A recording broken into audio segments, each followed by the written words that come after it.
Well, we're going to turn now to talk about the agricultural catchments programme on the show. And what exactly is the agricultural catchments programme? Well, I'm joined on the line now by Mark Boland, who is the Teagasc advisor here in County Wexford, dealing with this topic. So good evening, Mark. Good evening, Michael. Thanks for having me on. Yeah, you're going to have to tell me first about the role of the agricultural catchments programme and its implication for the farming community. Well, Michael, the Agricultural Catchments Programme, or ACP as we like to call it for short, it's a Department of Agriculture, Food and Marine funded programme, but it's operated through Teagasc. And so it was set up basically to measure the effectiveness of good agricultural practice measures which are implemented under the Nitrates Directive. And that includes nitrates regulations, but it's run on a catchment scale. So also the efficacy of the nitrates derogation, which is given to Ireland, is also evaluated under the programme. And the scientific findings used to support Ireland's case for extending this derogation every 4 years. So this comes under that rule. We're currently in the first year of the fourth phase of the programme, and each phase runs over a period of 4 years and has done so since its inception in 2008.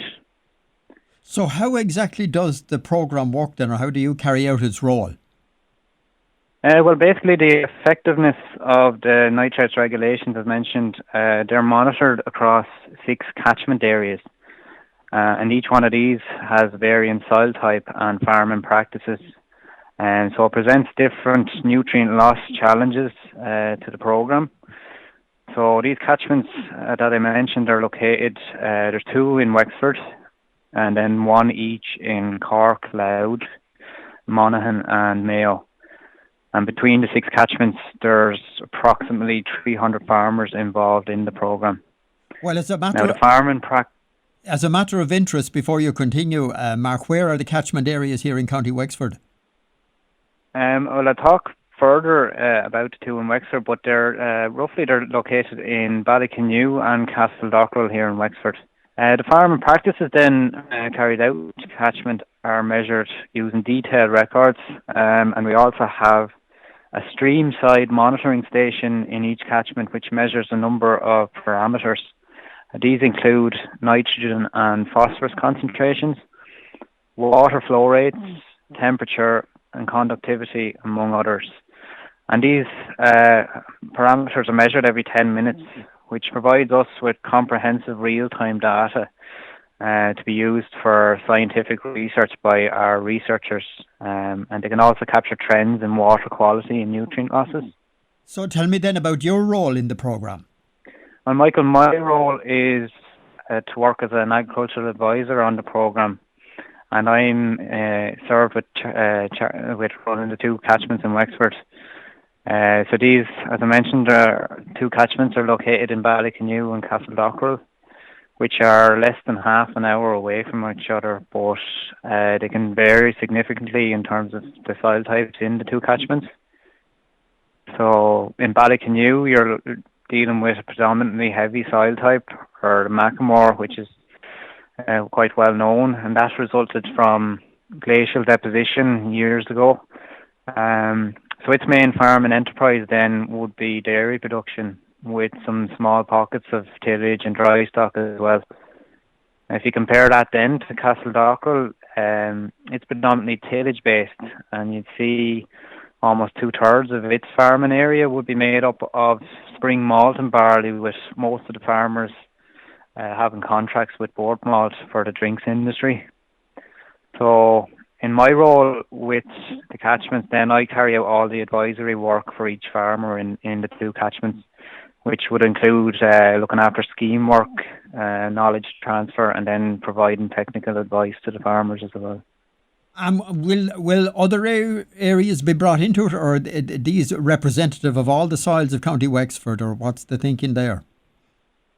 Well, they were just kind of picked based on the soil types and the landscape in those particular areas. But if you look at Castledockrell, it's almost an opposite soil to Ballyconnew, in that mainly Clonroach soil series in that particular catchment. which would be a free draining soil. If you compare that then to the Macklemore soil, it's a more heavy soil. So you're looking at nearly complete opposites in terms of soil type there. Right. Okay, well, the summer of 2 years ago now, they brought the great drought here to the southeast in particular. And what impact did this have on grass growth, on nitrogen release and water quality based on the research of the catchment programme that you're talking about? Well, we've seen in 2018, in June and July in particular, they were characterised by warm, sunny weather with almost a complete absence of rainfall in the southeast in particular. And but for a few passing showers at certain times, there was almost no rainfall.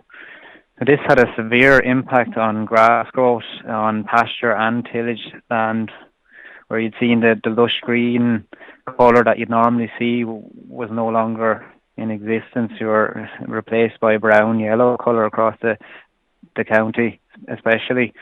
So this lack of soil moisture, you could see in terms of the deficit, which went up and above 100 millimetres, leading to fodder shortages, and then in turn reduced yields of silage and tillage crops.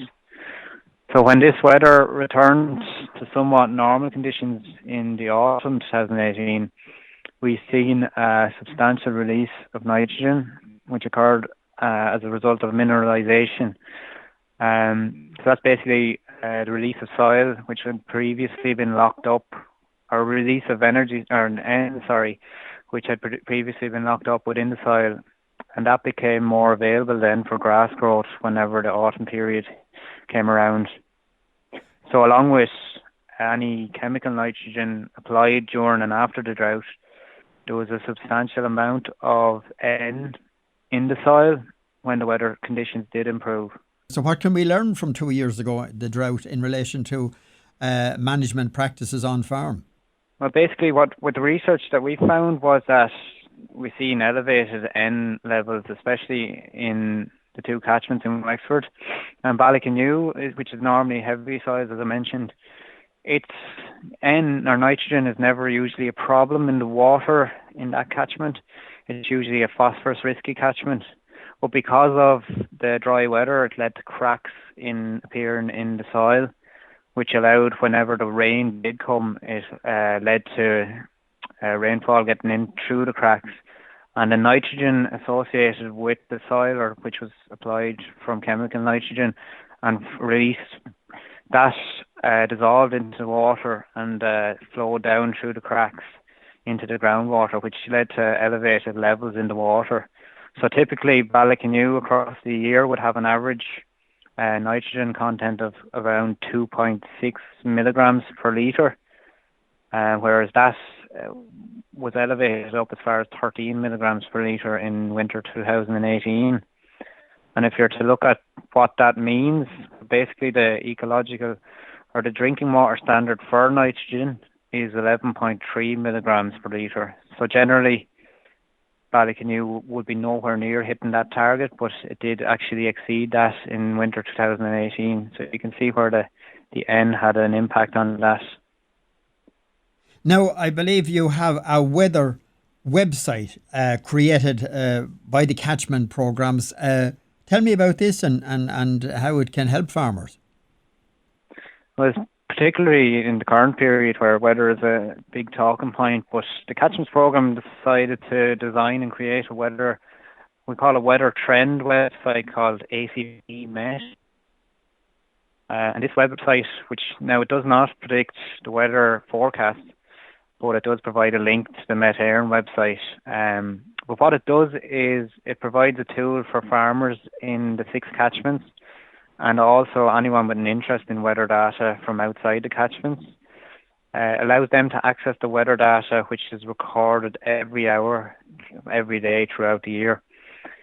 Now, among the parameters recorded hourly are air temperature, rainfall, soil temperature, wind speed and direction, and potential evapotranspiration, which is essentially the potential loss of moisture from the soil each hour when water levels are at capacity in the soil.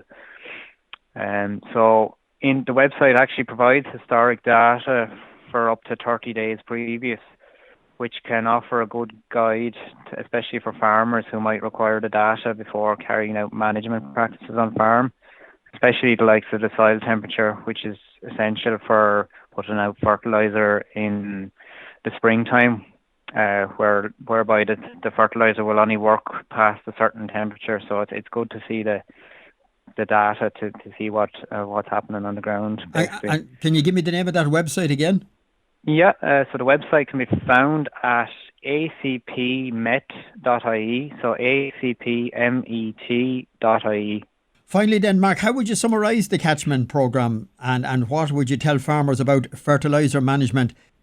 Well, basically, to summarise, so the catchment programme provides a means for Ireland to evaluate and monitor its requirements under the Nitrates Directive and Water Framework Directive, as well as monitoring and evaluating the conditions of the nitrates derogation every 4 years, all of which could not be done successfully without farmer interaction and engagement with the programme.